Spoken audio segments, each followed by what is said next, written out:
الحمد للہ رب العالمین والصلاة والسلام علی سید المرسلین وعلی آلہ وصحبہ اجمعین وبعد اعوذ باللہ من الشیطان الرجیم بسم اللہ الرحمن الرحیم والفجر ولیال قال تعالی والسماء ذات البروج واليوم الموعود وشاهد ومشهود وقال النبي صلى الله عليه وسلم الحج عرفة صدق الله العظيم وصدق رسوله النبي الكريم برادران السلام حجاج کرام ضیوف الرحمن آج یوم عرفہ آج 9 ذو الحجہ ہے تمام حجاج کرام حج کے رکن اعظم یعنی عرفات میں وقوف کے لیے کھڑے ہیں، وہ اللہ تعالیٰ کے سامنے آہوازی کر رہے ہیں اور ان کا رب اللہ ذو الجلال والاکرام آج کے دن میں آسمانی دنیا پہ آ کر فرشتوں کو گواہ بنا کے ان پہ فخر کر رہا۔ دن کے وقت رب ذو الجلال کا آسمانی دنیا پہ آنا پورے سال میں صرف یوم عرفہ ہی کو ہوتا۔ یہ معرفت کا دن ہے، عرفان کا دن ہے، یہ وہ دن ہے جس میں اللہ کے بندے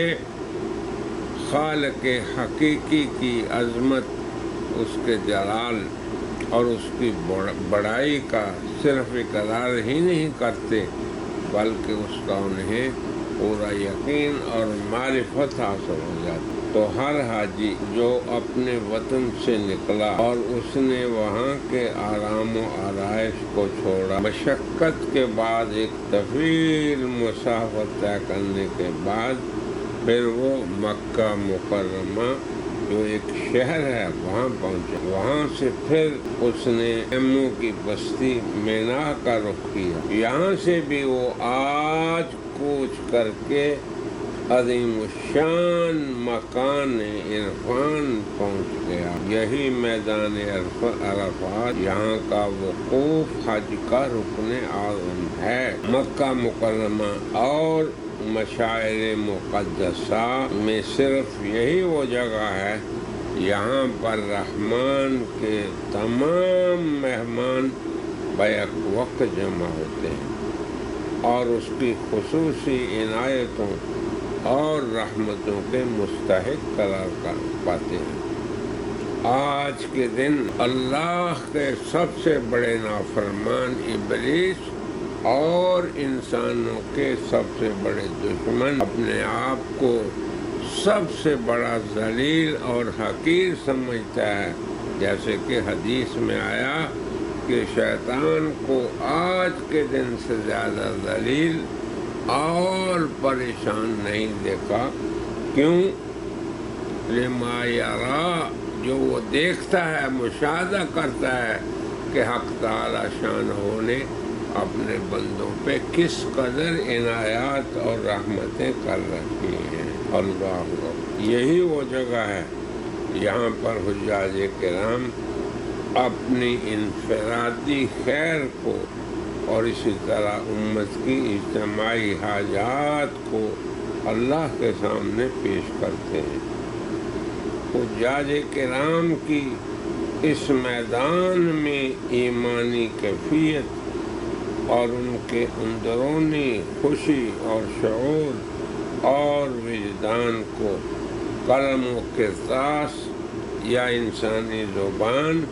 بیان کرنے سے عاجز ہے، یہ بیان کی حد سے باہر ہے۔ عرفات کی حاضری یقیناً معرفت حق میں کمال پیدا کرنے کی جگہ ہے۔ یہ وہ مبارک گھڑیاں ہیں جن کا وصف یقیناً بیان سے نہیں ہو سکتا، البتہ مشاہدہ کرنے والا اور اس میدان میں حاضر ہونے والا ہر شخص اسے ضرور محسوس کرتا ہے۔ میرے برادران اسلام، یہی وہ مبارک مکان ہے جہاں پر تمام اہل عرفان نے زمانہ ماضی میں آج تک وقوف کیا۔ یہی وہ مقام ہے جہاں پر سید العارفین، فخر الرسل، سید المرسلین، حضرت خاتم النبیین نے وقوف فرمایا، اور نہ صرف امت اجابت بلکہ تمام امت دعوت کو اور جملہ انسانیت کے سامنے اپنا عالمگیر پیغام پیش کیا۔ اب اس کا احترام ہمیں بھی رہنا ضروری ہے۔ اسے آپ کے وفا شعار صحابہ نے محفوظ رکھا اور اسے اپنے رسول کی طرف سے علمی امانت سمجھ کر بعد والوں کو پہنچایا۔ آج کی متمدن دنیا انسانی حقوق کی تنظیمیں اور عالمی فلاحی ادارے انسانیت کے لیے اسی خیر خواہی کے عالمی پیغام کو روشنی کا اپنے لیے مینار سمجھتے ہیں اور رہنما اصول جانتے ہیں۔ آپ نے اسی جگہ پر حجۃ الوداع کے خطبے میں اس مقام پر انسانوں کو امن و امان فراہم کرنے کی خاطر یوں فرمایا، ارشاد فرمایا، لوگو تم سب آدم سے ہو اور آدم مٹی سے ہے، اور تمہارے اندر صرف اس کو فضیلت ہے جو زیادہ تقوی والا ہے۔ اے لوگو، تمہارے خون، تمہارے مال اور حرمتیں اسی طرح تم پر حرام ہیں جیسے کہ اس مہینے میں تمہارے شہر میں اور آج کے دن، یعنی حرمت والا شہر، ذوالحجہ حرمت والا مہینہ، اور مکہ مکرمہ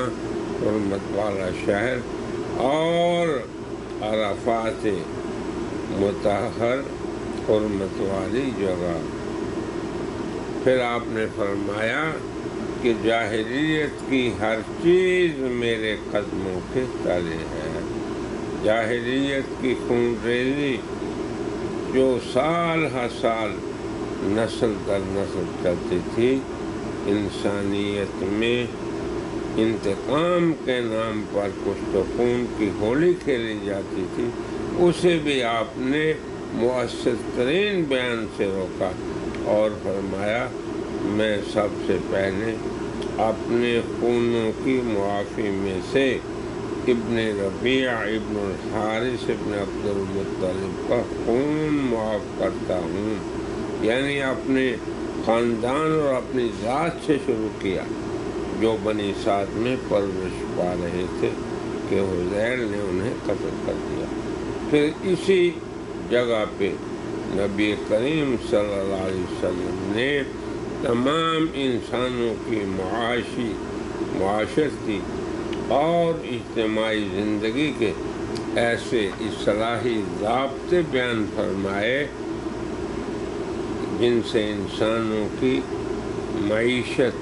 معاشرت، ان کی انفرادی زندگی، عائلی زندگی، اجتماعی زندگی سکھ اور چین اور امن سے گزرے، ان میں معاشی آسودگی آ جائے، ان میں بھائی چارہ قائم ہو جائے، ان میں امن و امان کا بول بالا، اور ظلم و استبداد اور فتنہ و فساد، دہشت گردی کے ناسور کی جڑیں اکھڑ جائیں۔ آپ نے انسانی معیشت میں جو سب سے بڑی لعنت سود کی ہے جس نے قوموں کی معیشت کو برباد کر کے رکھ دیا، اس سے چھٹکارا حاصل کرنے کے لیے نہ صرف آپ نے ترغیب دی بلکہ خود عملی اقدام یوں فرمایا۔ آپ نے فرمایا سب سے پہلا سود ہمارے سودوں میں سے جو میں نے اتار دیا وہ حضرت عباس ابن عبد المطلب کا ہے، جو سارے کا سارا معاف ہے۔ پھر انسانوں کے مابین رنگ و نسل اور طبقاتی امتیازات کو مٹانے اور انسانوں کے مابین مساوات اور ان میں اعلیٰ اخلاقی اقدار کو اجاگر کرنے کی خاطر ان میں تقویٰ کی عظمت اور شرافت کی بنیاد قرار دیتے ہوئے یوں فرمایا، کسی عربی کو عجمی پر فضیلت نہیں، نہ کسی سرخ و سفید کو کالے پر فضیلت ہے، ہاں باعث شرف صرف تقویٰ اور پرہیزگاری ہے۔ پھر اسی مجلس میں نبی کریم صلی اللہ علیہ وسلم نے حقوق نسواں کو بھی بیان فرمایا اور اس صنف نازک کی خصوصی رعایت اور حرمت اور انسانی نسلوں کے تحفظ کی خاطر فرمایا، لوگو تم عورتوں کے بارے میں اللہ سے ڈرو، تم نے انہیں اللہ کی امانت کے ساتھ لیا ہے اور ان کی شرمگاہوں کا حلال ہونا اللہ کے کلمے کے ذریعہ طلب کیا ہے، اور یقیناً تمہارا ان پر حق ہے کہ جسے تم ناپسند کرو وہ تمہارے بستر پر نہ بیٹھے۔ اگر انہوں نے ایسا کیا تو انہیں غیر تکلیف دے مار مارو، اور ان کا تم پر حق یہ کہ معقول طریقے سے انہیں کھانا پینے اور اس دن یعنی عرفہ کے دن 9 ذی الحجہ کو اور اس طاہر و مطہر میدان مقام عرفات میں ہادی دو عالم صلی اللہ علیہ وسلم نے امت کو ان کے مستقبل کی زندگی میں ربانی اور الہی نور مبین قرآن کریم اور اپنی نورانی سنت سے چمٹے رہنے کی نصیحت فرمائی تاکہ وہ پھر سے جاہلیت کی طریقوں کی طرف عود کرنے سے باز رہیں۔ اور آپ نے فرمایا میں نے تمہارے اندر وہ کچھ چھوڑا ہے کہ تم ان سے وابستہ رہے تو کبھی گمراہ نہ ہوگے،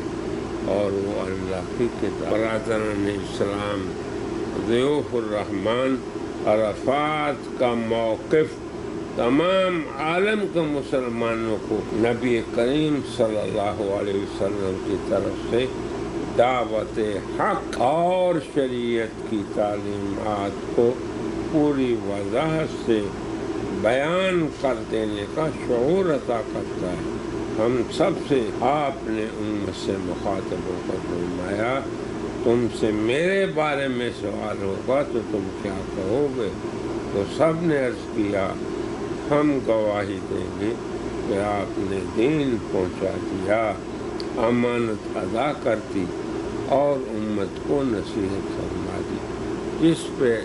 رحمت للعالمین صلی اللہ علیہ وسلم نے اپنی مبارک انگلی آسمان کی طرف اٹھا کر پھر لوگوں کی طرف نیچے کر کے فرمایا اے اللہ تو گواہ رہنا، اے اللہ تو گواہ رہنا، اے اللہ تو گواہ رہنا۔ تو یہ وہ امور ہیں، یہ وہ شہادتیں ہیں جن کا استحضار میرے برادران اسلام آپ کو خصوصاً عرفے کے دن رہنا چاہیے۔ عظیم موقف میں آپ غور کریں کہ مکان کس قدر حرمت والا ہے اور پھر زمانہ بھی حرمت والا، تو گویا زمانے اور مکان کی ہر دو کی فضیلتیں اس مبارک دن میں جمع ہیں۔ اس مبارک دن کے لمحات اور اس کی قیمتی ساعات اور ان کے فضائل کا استحلال ضروری عمل ہے۔ اللہ تعالیٰ سے میری دعا ہے کہ وہ ذات باری تعالیٰ رحمان الرحیم رب تمام حجاج کرام کے حج کو قبول و منظور فرمائے، اور جو لوگ اپنے شہروں میں ہیں حج میں نہیں آئے ان کے لیے بھی اس کے اندر درس عبرت ہے کہ آج کے دن کا روزہ یہ سنیں، آپ اپنے ملک میں ہیں، آپ اپنے شہر میں ہیں، آپ حج میں نہیں آئے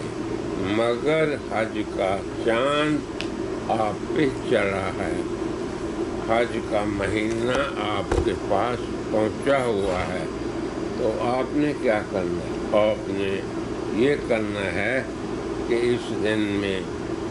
1، 2، 3، 4، 5، 6، 7، 8، 9 تاریخ تک یہ سمجھنا ہے کہ ہر ایک دن کا روزہ اللہ کے ہاں بہت زیادہ قرب کا ذریعہ ہے، بلکہ ایک دن کا روزہ سال بھر کے روزوں کے برابر ہے، اور اس کی ایک رات کی عبادت لیلۃ القدر کی عبادت ہے۔ حضرت ابو ہریرہ سے روایت ہے، آپ نے فرمایا ما من ایام احب الی اللہ، کہ سال کے دنوں میں سے کوئی دن اللہ کے ہاں اس قدر محبوب نہیں جتنے کہ ذوالحجہ کے پہلے 10 دن،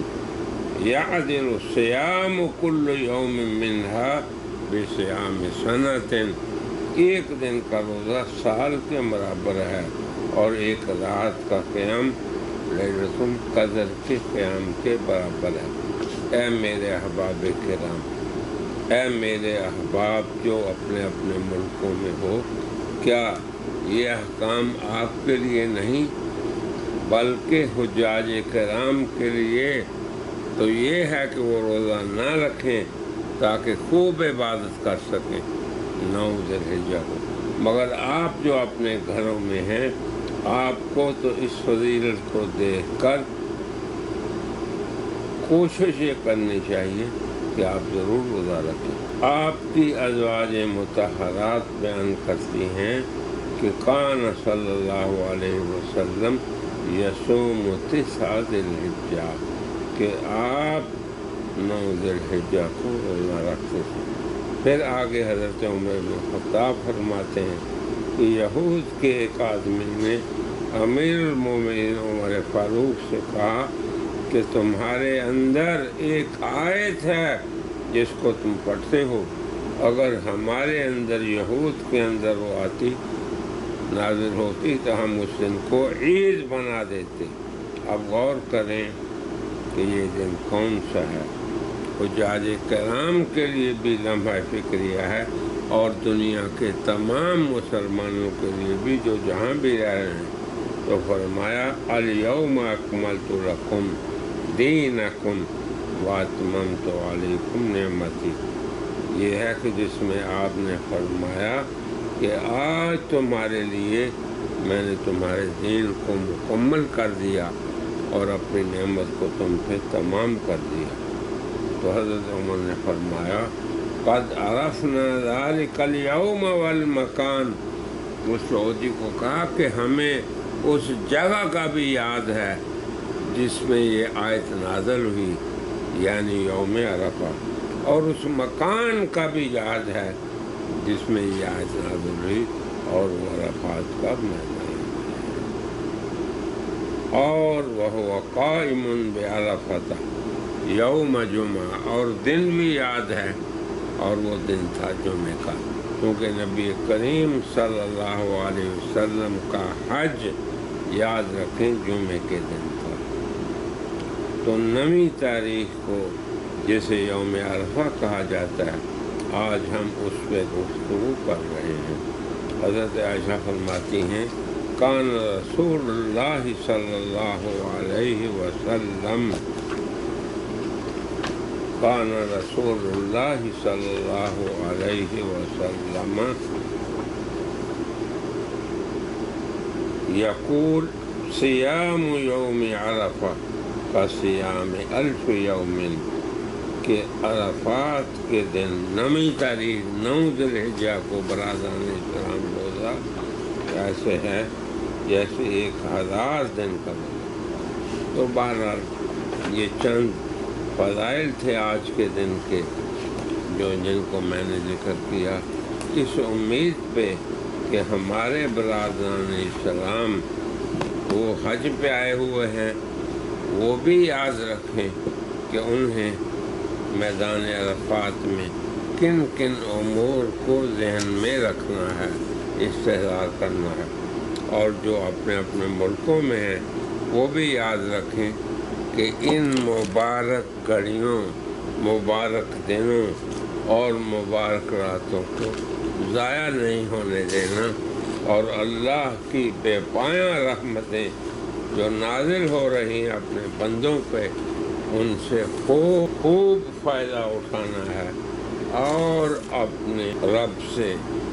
حظ وافر یعنی بہت حصہ لینا ہے،